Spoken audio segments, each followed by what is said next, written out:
पुराने जमाने की बात है। शाम के शहर दमिश्क में एक बादशाह हुकूमत करता था। उसका नाम था सुल्तान नसीरुद्दीन।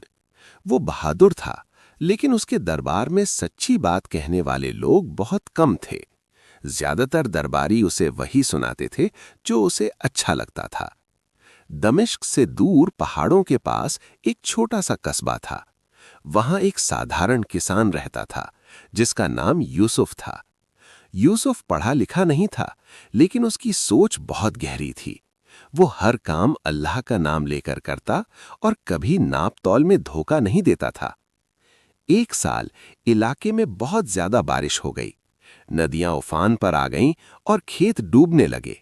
लोगों को डर था कि अगली फसल पूरी तरह तबाह हो जाएगी। यूसुफ ने ये हालात देखकर एक तरकीब सोची। उसने गांव वालों को इकट्ठा किया और कहा, अगर हम आज मेहनत करें तो कल अल्लाह हमें भूखा नहीं रखेगा।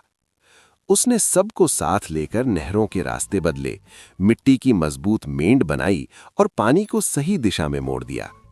कई दिनों की मेहनत के बाद खेत बच गए। गांव वालों ने राहत की सांस ली और यूसुफ की अक्लमंदी की तारीफ करने लगे। कुछ महीनों बाद दमिश्क में अनाज की कमी हो गई। बादशाह के हुक्म से हर इलाके से खबर मंगाई गई।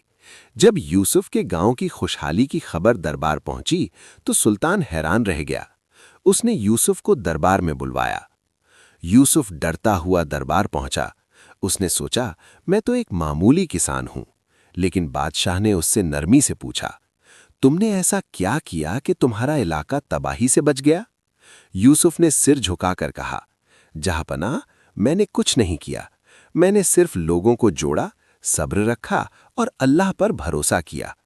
बादशाह उसकी सादगी और समझदारी से बहुत मुतासिर हुआ। उसने यूसुफ को खेती और राशन के इंतजाम का जिम्मा सौंप दिया। दरबार के कई अमीर अफसर इससे जलने लगे। एक दिन यूसुफ पर इल्जाम लगाया गया कि उसने सरकारी अनाज छुपा लिया है। बादशाह ने खुद जांच का हुक्म दिया। यूसुफ ने कहा, जहांपनाह, अगर मैं गलत हूं तो मुझे सजा मंजूर है, लेकिन पहले सच सामने आने दीजिए। यूसुफ ने हिसाब किताब सबके सामने रख दिया। असली चोर वही अफसर निकले जो उस पर इल्जाम लगा रहे थे। सच्चाई सामने आते ही बादशाह की आंखें खुल गईं। उसने गुनहगारों को सजा दी और यूसुफ से माफी मांगी। वक्त बीतता गया। दमिश्क में अमन और खुशहाली लौट आई। लोग यूसुफ को खामोश हकीम कहने लगे, क्योंकि वो कम बोलता था, लेकिन उसका हर फैसला लोगों की भलाई के लिए होता था। एक दिन बादशाह ने उससे पूछा, तुमने इतना कुछ पा लिया, अब क्या चाहते हो? यूसुफ मुस्कुराया और बोला, जहांपनाह, मैं सिर्फ इतना चाहता हूं कि जब लोग रात को भूखे न सोएं तो समझिए वही मेरी दौलत है। ये कहानी हमें सिखाती है कि ताकत और ओहदे से नहीं, बल्कि ईमानदारी, सब्र और अक्लमंदी से इंसान दिलों पर राज करता है और अल्लाह हमेशा सच्चे लोगों का साथ देता है।